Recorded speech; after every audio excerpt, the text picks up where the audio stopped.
একটা রাস্তা 2 বছর পর পর মেরামত হয়, নতুন কোন রাস্তা তৈরি হয় নাই, নতুন কোন ব্রিজ তৈরি হয় নাই। সেখানে ওই দলের প্রতিষ্ঠাতা চরমনায়ের পীর সৈয়দ ফজলুল করিম সে নিজেও কোনোদিন এমপি নির্বাচিত হতে পারে নাই। তোমরা আমাদের ভোট দাও, আমরা তোমাদের ভেস্তের ব্যবস্থা করে দেব।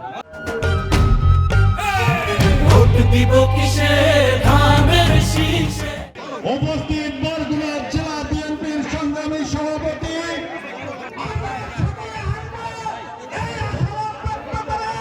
আমি আমার বক্তব্য শেষ করছি।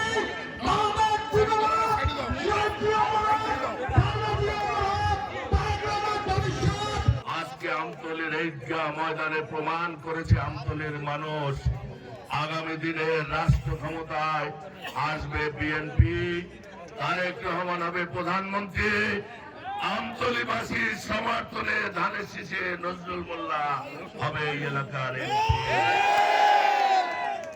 আজকের এই উপস্থিতি আমি মনে করি এই অবহেলিত জনপদের আমরা যে পিছিয়ে আছি সেই জনপদকে আমরা সামনের দিকে তুলে নিতে পারবো।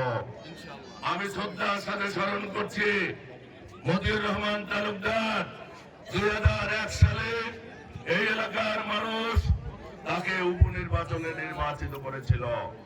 বেগম খালেদা জিয়ার নেতৃত্বে যে সরকার গঠিত হয়েছিল সেই সরকারের উনি সংসদ সদস্য হয়েছিলেন। মতিউর রহমান তালুকদারের হাত ধরে এই অবহেলিত জনপদের, এই অচেনা জনপদের উন্নয়ন হয়েছিল সেই সময় 2001 থেকে 2006 সাল পর্যন্ত। মাঝখানে 20 বছর অতিবাহিত হয়েছে। সেই 20 বছরে মতিউর রহমান তালুকদার যে রাস্তাঘাট করেছে সেই রাস্তাঘাট নেতৃবৃন্দদের একটা খাওন সৃষ্টি করে দিয়েছে। একটা রাস্তা 2 বছর পর পর মেরামত হয়, নতুন কোন রাস্তা তৈরি হয় নাই, নতুন কোন ব্রিজ তৈরি হয় নাই।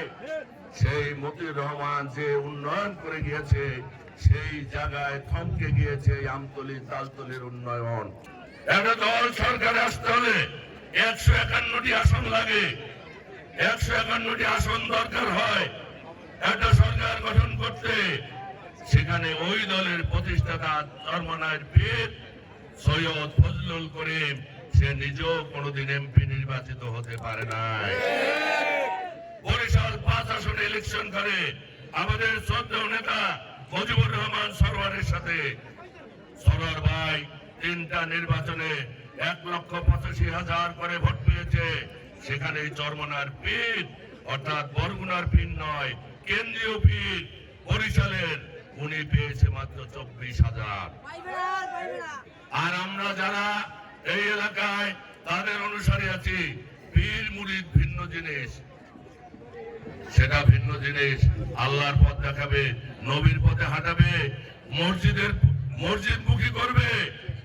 কিন্তু আমরা সারা জীবন শুনেছি তোমরা আমাকে ভোট দাও, আমরা তোমাদের উন্নয়ন দেব। আপনারা আমাদের ভোট দেন, আমরা আপনাদের নিরাপত্তা দেব। শুধু এইবারই প্রথম শুনছি তোমরা আমাদের ভোট দাও, আমরা তোমাদের ভেস্তের ব্যবস্থা করে দেব। ভেস্তে দেওয়ার মালিক কে? গজবে দেওয়ার মালিক কে? না কোনো পীর মালিক, না কোনো মুরিদ মালিক। এই বিশ্বাস কি বুকে হাত দিয়ে বলতে পারবে সে নিজে জান্নাতে?